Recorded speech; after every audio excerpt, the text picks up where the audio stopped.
দাদু ভাই, মনোযোগ দিয়ে শোনো। আজ আমি তোমাকে 7টি উপদেশ দেব। বলো দাদু ভাই। প্রথম উপদেশ, সর্বদা সত্য কথা বলবে।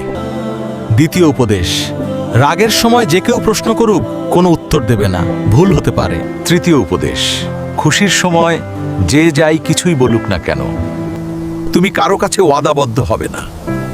কোনো সিদ্ধান্ত নেওয়ার আগে অন্তত একদিন সময় নিয়ে বুঝে শুনে সিদ্ধান্ত নেবে, হুটহাট করে কোনো সিদ্ধান্ত নিবে না। পঞ্চম উপদেশ, যখন তুমি ক্লান্ত থাকবে তখন কোনো সম্পর্কের বিচার করবে না, কারণ বিচারে পক্ষপাতিত্ব হওয়ার সম্ভাবনা হতে পারে।